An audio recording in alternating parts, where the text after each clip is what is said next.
नमस्कार दोस्तों, कैसे हैं आप सभी लोग। आप सभी लोगों का एक बार फिर से बहुत बहुत स्वागत है हमारे प्लेटफॉर्म पर, जहां पर हम भूगोल की एनसीईआरटी पढ़ रहे हैं। ज्योग्राफी की एनसीईआरटी को हम कवर कर रहे हैं। और आपको याद होगा, पिछली क्लासेस में हमने समुद्र विज्ञान के अंतर्गत, ओशनोग्राफी के अंतर्गत हमने डिस्कस कर लिया था कि आखिर समुद्री जल क्या होता है, महासागर क्या होते हैं, महासागर में तापमान का क्या प्रभाव पड़ता है, लवणता का क्या प्रभाव पड़ता है। तो ये सभी बातें हम पिछली क्लास में ऑलरेडी डिस्कस कर चुके हैं। अब हमारा एक टॉपिक बचता है ओशनोग्राफी में, जो हमारा आज का आखिरी टॉपिक होगा, और फिर हम क्लाइमेटोलॉजी की चर्चा करेंगे। और इस टॉपिक का नाम है दोस्तों महासागरीय जलधाराएं। अब हमें ओशिनिक करंट के बारे में पढ़ना है, महासागरीय जलधाराओं के बारे में हमें पढ़ना है। ठीक है, तो चलिए ओशनिक करंट की हम चर्चा करते हैं, महासागरीय जलधाराओं के बारे में हम पढ़ना शुरू करते हैं। आज की क्लास बड़ी नहीं होगी क्योंकि ये टॉपिक छोटा सा है, और इसके बाद फिर हम क्लाइमेटोलॉजी, जो हमारा अंतिम टॉपिक होगा, उसकी हम चर्चा करना शुरू करेंगे। तो देखिए दोस्तों, जो महासागरीय जलधारा है, बेसिकली महासागरीय जलधारा जल की एक निश्चित दिशा में प्रवाहित होने वाली गतिशील राशि है। Flow of ocean water in a certain direction, इसे हम ओशियनिक करंट या महासागरीय जलधारा के नाम से जानते हैं। महासागरीय जल बहुत बड़े क्षेत्र पर फैला हुआ है। तो जब ये महासागरीय जल, जब ये जो ओशियनिक वाटर है, इसका एक बहुत बड़ा अमाउंट एक निश्चित दिशा में आगे बढ़ता है, एक पर्टिकुलर डायरेक्शन में आगे बढ़ता है, जिसकी अपनी निश्चित विशेषताएं होती हैं, जिसकी अपनी पर्टिकुलर प्रॉपर्टीज होती हैं, तो इसे हम महासागरीय जलधारा कहते हैं। तो इसे हम ओशियनिक करंट का नाम देते हैं। एग्जाम्पल लेते हैं। एक सबसे बढ़िया एग्जाम्पल है लेब्राडोर की जलधारा। अब लेब्राडोर की जलधारा आप कह सकते हैं कि बैफिन की खाड़ी और लेब्राडोर सागर वाले क्षेत्र से ओरिजिनेट होती है, वहां से इसका ओरिजिन होता है, और फिर ये आगे की ओर बढ़ती है। तो इस जल राशि की एक निश्चित दिशा है, एक सर्टेन डायरेक्शन है, और निश्चित दिशा के अलावा इसकी अपनी विशेषता। जैसे ये किस प्रकार की जल राशि है, तो एक ठंडी जल राशि है, it is a cold water body. ठीक है, तो महासागरीय जलधारा के बारे में जब भी आप लिखेंगे तो दो पॉइंट लिखेंगे। पहला पॉइंट आप लिखेंगे कि भैया महासागरीय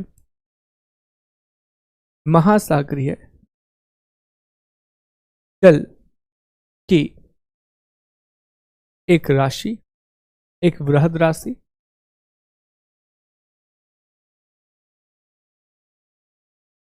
huge water body of oceanic water. पहला पॉइंट आ गया। दूसरा की पॉइंट, एक निश्चित दिशा, एक निश्चित दिशा, a certain डायरेक्शन। और तीसरा पॉइंट इसमें आएगा, एक निश्चित दिशा के अलावा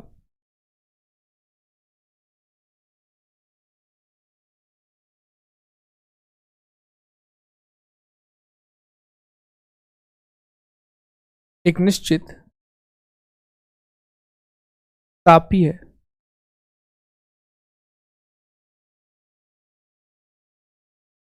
गुण, a definite टेम्परेचर प्रॉपर्टी। तो ये आखिरी पॉइंट का मतलब क्या है, एक निश्चित तापीय गुण, डेफिनिट या डिफाइंड टेम्परेचर प्रॉपर्टी। इसका मतलब यह है कि जल राशि दो ही प्रकार की हो सकती है, या तो ये ठंडी जलधारा होगी या तो फिर गर्म जलधारा, या तो वार्म करंट होगी या फिर कूल करंट होगी। ठीक है, तो कोल्ड करंट या वार्म करंट, दो ही प्रकार की जल राशि हो सकती है। तो ये याद रखेंगे। देखिए, कोरियोलिस बल के कारण ये जो जलधाराएं हैं, ये उत्तरी गोलार्ध में अपनी दाईं ओर मुड़ जाती हैं और दक्षिणी गोलार्ध में अपनी बाईं ओर। मतलब जब भी आप ओशनिक करंट्स को देखेंगे, मैं एक डायग्राम के थ्रू आपको दिखाने की कोशिश करता हूं, तो ये कभी भी आपको सीधी बहते हुए नहीं दिखाई, आप देखिए इनकी जल राशि में इनकी दिशा में परिवर्तन हो जाता है। ये ऐसे नहीं बहती है, ये इस तरह से कुछ इस प्रकार से बहती है। तो प्रॉपर्टी ये है, मसला ये है, ध्यान दीजिएगा इस टॉपिक पर कि जैसे मान लीजिए ये आपका पृथ्वी है, ये हो गया इक्वेटर, भूमध्य रेखा, ये इक्वेटर वाला रीजन हो गया। अब कोरियोलिस बल एक लगता है, कोरियोलिस फोर्स लगता है पृथ्वी के घूमने की वजह से। पृथ्वी पर जो बल लगता है उसे हम कोरियोलिस बल के नाम से जानते हैं, उसे हम कोरियोलिस फोर्स के नाम से जानते हैं। अब ये जो कोरियोलिस फोर्स है, इसका प्रभाव ये होता है कि इसकी वजह से चाहे हवा हो चाहे समुद्री जलधारा हो, ये उत्तरी गोलार्ध में नदर्न हेमिस्फीयर में अपने राइट हैंड साइड आ जाती है, जबकि सदर्न हेमिस्फीयर में दक्षिणी गोलार्ध में ये अपने लेफ्ट हैंड साइड की ओर आ जाती है। मतलब ये हुआ, लेट्स अज्यूम, बहुत ध्यान दीजिएगा, कि यहां पर एक समुद्री जलधारा इस तरह से आ रही थी, ठीक है, इस तरह से आ रही थी। ये सीधी नहीं आएगी। अब इसका राइट हैंड साइड क्या होगा, आप खड़े हो उसकी डायरेक्शन, ये उसका राइट हैंड साइड होगा, है ना। तो वो क्या करेगी, वो इस तरफ मुड़, इस तरीके से। मान लो एक जलधारा ऐसे जा रही है, ऐसे, तो अब उसका राइट हैंड साइड ये होगा, तो वो ऐसे मुड़े, ठीक है। सीधी सी बात याद रखना, वो राइट की तरफ मुड़ेगी। देखो अब डायग्राम दिखा, इस जलधारा को सीधे आना चाहिए था, ये जो कैनरी की जलधारा है इसको सीधे आना चाहिए, लेकिन देखो ये मुड़ गई इस तरह। क्यों, यहां से यहां आ रही थी राइट हैंड की ओर। इस जलधारा को सीधे ऊपर जाना था इस तरह से, गल्फ स्ट्रीम है ये, लेकिन ये भी मुड़ गई। क्यों, क्योंकि उत्तरी गोलार्ध में चीजें राइट हैंड साइड की ओर मुड़ जाती। ये एक चीज है जो आपको पता होनी चाहिए, ठीक। तो दक्षिणी गोलार्ध में क्या होता है, फिर सदर्न हेमिस्फीयर में क्या होता है, तो यहां पर चीजें लेफ्ट, बाईं ओर। एग्जाम्पल के लिए यहां से एक जलधारा आ रही है तो ये उस साइड मुड़ जाएगी लेफ्ट की तरफ, यहां से एक जलधारा आ रही है तो ये लेफ्ट की, ठीक है, तो वहां लेफ्ट की ओर मुड़ जाए। यही मसला जलधाराओं के साथ होता है। और सेम, बिल्कुल सेम कहानी जो है दोस्तों, वो आपको देखने मिलती है वायु राशियों। सेम कहानी आपको वायु राशियों के साथ भी देखने मिलेगी। एग्जैक्ट कंडीशन आपको एयर मासेस के साथ भी देखने के लिए मिलेगी, राइट और लेफ्ट। तो ये विशेष तौर पर ध्यान रखिएगा कि चाहे वो हवा हो चाहे वो पानी हो, कोरियोलिस बल के प्रभाव के कारण वो उत्तरी गोलार्ध में नदर्न हेमिस्फीयर में राइट साइड की तरफ और दक्षिणी गोलार्ध में बाईं ओर अर्थात लेफ्ट हैंड की तरफ जाएंगे, ठीक है, लेफ्ट हैंड की तरफ। क्लियर है, राइट और लेफ्ट, ये चीज आपको याद रखनी है। This is very very much important, ठीक। चलिए ध्यान दें, अगले पॉइंट पर आते हैं।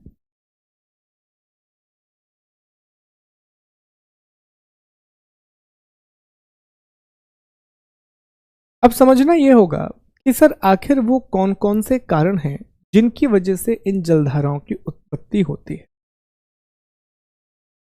एक सेकंड दीजिए।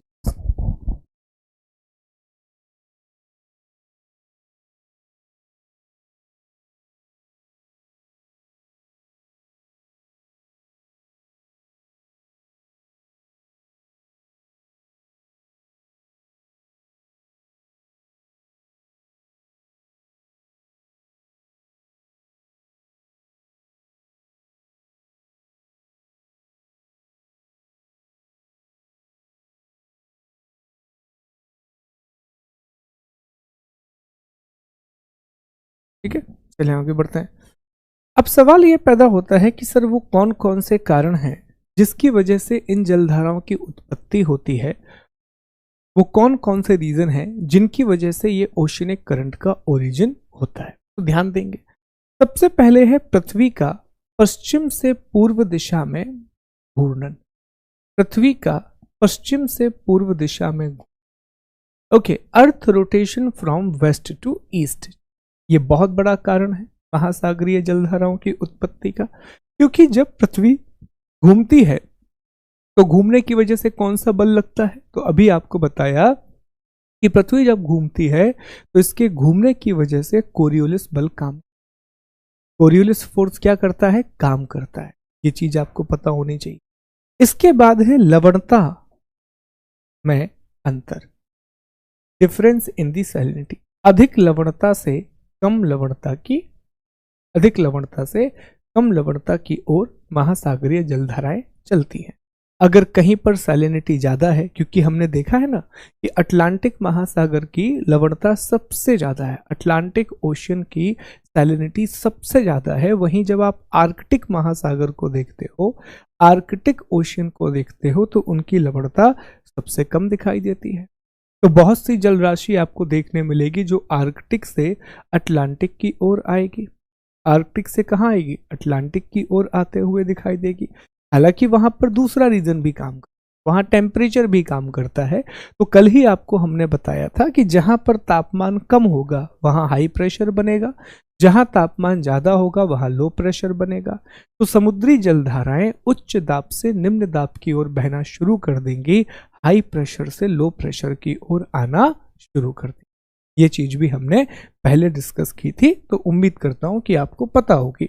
दूसरा है स्थायी पवने, सनातनी पवने, इन्हें प्लेनेटरी विंड या लोकल विंड कहा जाता है। हम क्लाइमेटोलॉजी पढ़ने वाले हैं, उसमें हम सनातनी पवनों के बारे में पढ़ेंगे, उसमें हम लोकल विंड्स के बारे में पढ़ेंगे कि अलग अलग प्रकार की सनातनी पवनें होती हैं। स्थायी पवनें इनको कहा जाता है।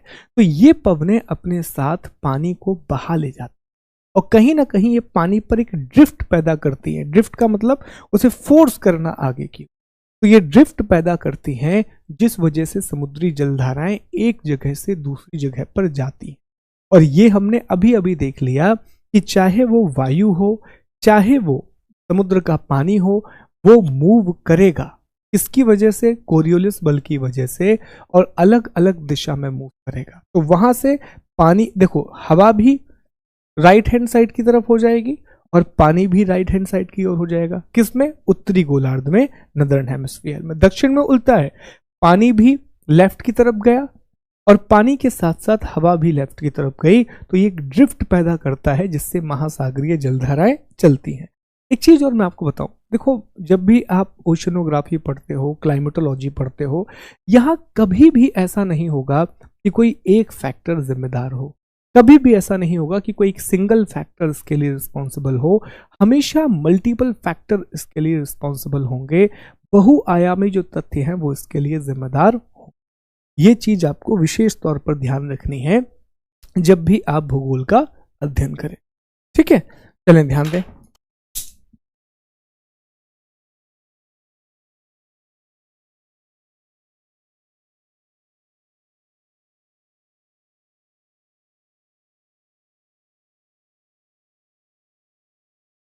और भी कारण है, महासागरीय उच्चावच, वाष्पीकरण, मौसम परिवर्तन जैसे मानसून, महाद्वीपों का आकार, साइज ऑफ द कॉन्टिनेंट, क्योंकि ये महाद्वीपों का आकार भी महासागरीय जल को मोड़ता है। अल्टीमेटली महासागरीय जलधारा आ रही है, वो उसको ऐसे मोड़ देगा। तो बहुत बड़े महाद्वीप जैसे कि north America, south America, Asia, Africa, ये बड़े पैमाने पर महासागरीय जलधाराओं को प्रभावित करते हैं। और ये तो हमने देखा ही है कि कोई भी महासागर जो ज़्यादा स्थलीय भागों से घिरा हुआ है, जो ज़्यादा लैंड मास से घिरा हुआ है, वहाँ पर एक चीज़ बहुत कॉमन देखने के लिए मिलेगी, तापमान ज़्यादा दिखाई देगा, टेम्परेचर ज़्यादा देगा। ठीक है, अब इसमें आप देखें दो प्रकार की जलधाराएं होती हैं, एक गर्म, और गर्म जलधाराएं सामान्यतः भूमध्य रेखा से ध्रुवों की ओर जाती हैं। ठीक है, मतलब हम जो जनरली, हमेशा ऐसा नहीं होगा, पर जनरली वो इस तरह ऊपर जाएंगे या यहाँ नीचे की तरफ जाए। क्यों? गर्म जलधारा वहीं से उत्पन्न हो सकती है जहां पर गर्मी ज्यादा हो। तो जनरली गर्मी ज्यादा कहाँ होती है? इक्वेटर के पास होती है। तो इक्वेटर के पास से ही गर्म जलधाराएं उत्पन्न होती हैं और ध्रुवों की तरफ चलना शुरू कर देती हैं, पोल की तरफ चलना शुरू कर देती। जबकि जो ठंडी जलधाराएं हैं, इनकी शुरुआत सामान्यतः पोल से होती है और ये इक्वेटर की तरफ आना शुरू कर देती। उदाहरण भी है, जैसे आप गल्फ स्ट्रीम को देख लीजिए, तो गल्फ स्ट्रीम ऊपर की तरफ जाएगी, ध्रुवों की तरफ जाएगी, क्योंकि गर्म जलधारा है। लैब्राडोर को देख लीजिए, जो ठंडी जलधारा है वो ध्रुवों से भूमध्य रेखा की तरफ आ रही है, वो पोल से इक्वेटर की तरफ आ रही है। तो ये चीजें भी हमें देखने के लिए मिलती हैं। ठीक, अब इनका महत्व क्या है? तो इसी की वजह से समुद्र गतिशील रहता है, व्यापारिक मार्गों पर इनका प्रभाव पड़ता है, क्योंकि ये जलधाराएं हैं। तो बड़ी मात्रा में अगर पानी एक जगह बह रहा है, तो जैसे आपको मान लीजिए, वही एग्जाम्पल लेते हैं कि आपको ग्रीनलैंड से पहुंचना है कनाडा, तो आप लैब्राडोर की जलधारा से जुड़ जाइए, वो वहीं से आ रही है, तो बहुत इजीली आप उसके साथ बह करके आ जाएंगे, तो आसानी पैदा करता है। ठीक है, गर्म जलधारा ज़्यादा बेहतर होती है। उत्तरी अटलांटिक में लैब्राडोर धारा द्वारा लाए गए आइसबर्ग से टाइटैनिक जहाज की टक्कर होगी। अच्छा, ये चीज़ ना अच्छा पॉइंट है, याद रखेंगे आप सभी लोग, बड़ा इंपॉर्टेंट पॉइंट है ये, टाइटैनिक जहाज के बारे में है। यहाँ कहीं टाइटैनिक डूबा था, इस जगह पर, यहाँ पर टाइटैनिक गया था, है ना, टाइटैनिक हो गया था, यहाँ से यहाँ टाइटैनिक आ रहा था, अटलांटिक महासागर वाला इलाका है, न्यू फाउंडलैंड वाला। अब यहाँ जरा समझने की कोशिश करें कि ये समुद्री मार्ग और इनका क्या संबंध है, यहाँ से प्रश्न आ सकता है।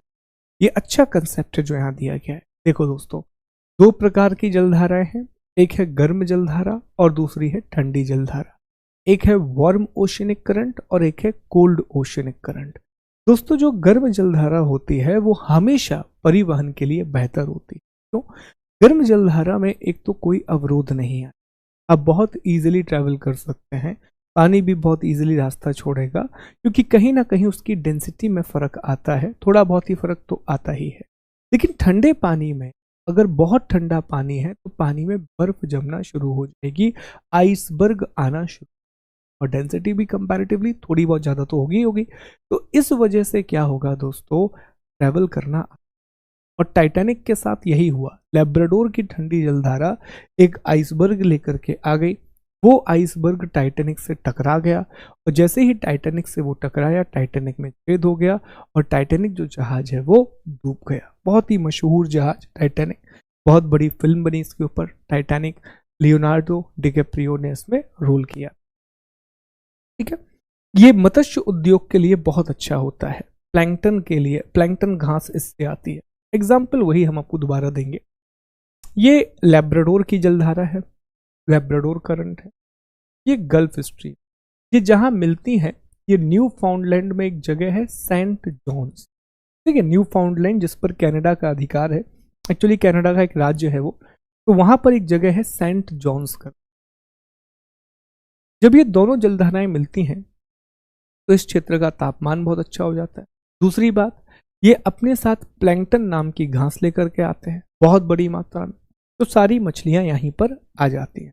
ऐसा ही एक काम करती है वेंगुएला की पेरू की जलधारा, पेरू या इसको हम्बोल्ट जलधारा भी। क्या करती है सर ये जलधारा? ये बेसिकली पानी को ऊपर लेकर के आती है, ठंडी जलधारा है, तो जब पानी को ऊपर लाती है तो पोषक तत्वों को भी ऊपर ले आती है। तो पेरू और चिली के पास, पेरू दुनिया में सबसे ज्यादा प्राकृतिक रूप से मछली पकड़ने वाला देश है। सबसे ज्यादा नेचुरल फिशिंग कहां पर होती है? पेरू में, सबसे ज्यादा नेचुरल फिशिंग। ठीक है, बहुत अच्छा इलाका बनता है फिशिंग के लिए, तो ये मत्स्य उद्योग के लिए बहुत ज्यादा जरूरी है। ठंडी जलधारा से मरुस्थलों का निर्माण होता है। अब ये पॉइंट समझने का है दोस्तों, बहुत इंपॉर्टेंट है। ठंडी जलधारा से मरुस्थलों का निर्माण होता है। दुनिया के जितने भी मरुस्थल आप देखेंगे, उसमें से अधिकांश मरुस्थल के किनारे आपको ठंडी जलधारा दिखाई देगी।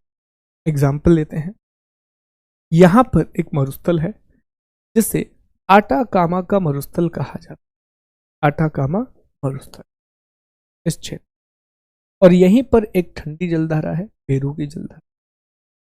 यहां बहुत सारे मरुस्थल हैं, यहीं पर आपको मोजावे मरुस्थल मिलेगा, यहीं पर आपको एक सिम्सन नाम का, यहीं पर आपको एक और मरुस्थल दिखेगा डेथ वैली, डेथ वैली भी यहीं पर आपको देखने के लिए मिलेगा। मैक्सिको में आएंगे तो चिहा हुआ मरुस्थल देखने के लिए मिलेगा। ओके, तो काफी सारा मरुस्थलीय क्षेत्र यहाँ पर है। यहाँ पर भी कैलिफोर्निया की, यहाँ पर आपको सहारा मरुस्थल देखने मिलेगा, कनारी की, जलधारा। ओके, ये चीजें सामान्यतः दिखाई देती हैं। तो ऐसा क्यों है सर? देखो, जहां जहां पर ठंडी जलधारा बहेगी वहां वहां पर तापमान जो है वो कम हो जाए। जहां जहां से कोल्ड ओशनिक करंट जाएगी वहां वहां पर यह टेम्परेचर को कम कर, और टेम्परेचर कम होने की वजह से वहां उच्च दाब बन जाएगा, हाई प्रेशर बन जाएगा। और इसी हाई प्रेशर की वजह से, इसी उच्च दाब की वजह से दोस्तों, जो हवा है वहां से चलने लगी। मतलब यहां पर अगर उच्च दाब बना तो यहां से हवा दूसरी जगह पर जाएगी। तो जब हवा यहां से दूसरी जगह पर जाएगी तो यहां पानी गिरने की संभावना नहीं है, यहां पर पानी गिरने की संभावना।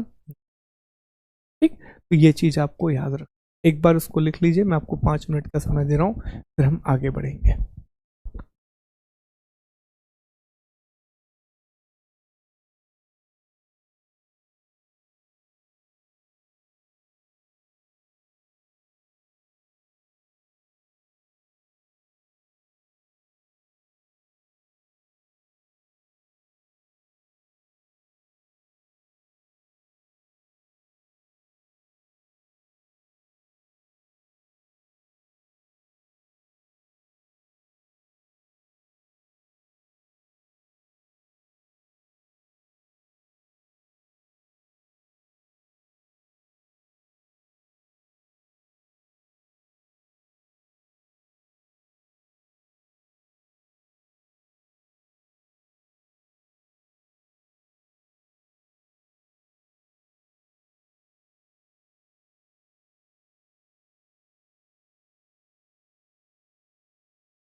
ठीक है, तो उम्मीद है कि आप लोगों ने ये लिख लिया होगा। अब चलिए हमारे समुद्र विज्ञान के हम आखिरी टॉपिक पर आते हैं। लास्ट टॉपिक की चर्चा अब हम करते हैं ओशनोग्राफी। देखिए दोस्तों, लास्ट जो टॉपिक है वो है महासागरीय जलधाराओं के नाम पता होने चाहिए। इनके हमें नाम पता होने चाहिए कि कौन सी जलधारा कहाँ पर बहती है और किस प्रकार की जलधारा है। तो एक मैप दिया गया है, इसी मैप से हम चीज़ों को समझने की कोशिश करेंगे। देखिए दोस्तों, इसमें सबसे पहले हम ठंडी जलधाराओं को देखते हैं, कौन सी जलधारा कहाँ पर बहती है। ठंडी जलधाराओं की चर्चा एक बार हम करते हैं। तो सबसे पहले आप देखें, प्रशांत महासागर में उत्तर अमेरिका महाद्वीप के पश्चिम में यहाँ पर एक ठंडी जलधारा दिखाई देगी, अलास्का की जलधारा। फिर प्रशांत महासागर में ही उत्तर अमेरिका के पश्चिम में कैलिफोर्निया की जलधारा है। दक्षिण अमेरिका महाद्वीप के पश्चिम में पेरू की जलधारा मिलेगी। ओके, नीचे east wind drift, west wind drift, ये चलती रहती है। फिर एक है बेंगुएला। अब बेंगुएला कहाँ पर है? अटलांटिक महासागर में है, ठंडी जलधारा है, अफ्रीका महाद्वीप के पश्चिम में चलती है। कनारी जलधारा अटलांटिक महासागर में, अफ्रीका के पश्चिम और उत्तर में चलती है। लेब्राडोर अटलांटिक महासागर, उत्तर अमेरिका के उत्तर पूर्व में चलती है। ग्रीनलैंड, ग्रीनलैंड के चारों ओर चलती है ठंडी जलधारा। ठीक, तो ये आपको पता होना चाहिए कि ये सब यहाँ पर इम्पोर्ट। इसके अलावा वेस्टर्न ऑस्ट्रेलियन करंट आपको दिखाई देगी और ओयाशियो की जलधारा दिखाई, ओयाशियो की जलधारा। ये सब ठंडी जलधाराएं हैं, ये सब कोल्ड ओशनिक करंट हैं। गर्म जलधाराओं में कौन शामिल है? तो नॉर्वेनियन करंट है, नॉर्थ अटलांटिक ड्रिफ्ट है, गल्फ स्ट्रीम है, नॉर्थ पैसिफिक है, ओके, नॉर्थ इक्वेटोरियल है, साउथ इक्वेटोरियल, ब्राजील की जलधारा, अगुलहास बहुत इंपॉर्टेंट, हिंद महासागर की जलधारा, सोमालिया की जलधारा और क्यूरोशियो की जलधारा। ये सब कैसी हैं? ये सब गर्म जलधाराएं हैं, ये सब वार्म ओशनिक करंट है। तो इस तरह से दोस्तों आज हमारा समुद्र विज्ञान वाला टॉपिक कंप्लीट हो गया। मैं सारा पीडीएफ समुद्र विज्ञान का आपको शेयर कर देता हूँ कंप्लीट पीडीएफ बना के। कल से फिर हम जलवायु विज्ञान पढ़ेंगे, कल से हम क्लाइमेटोलॉजी को पढ़ना शुरू करेंगे। ठीक है, thank you so much, take care, God bless you. कल आपसे फिर मिलेंगे। जय हिंद, जय भारत।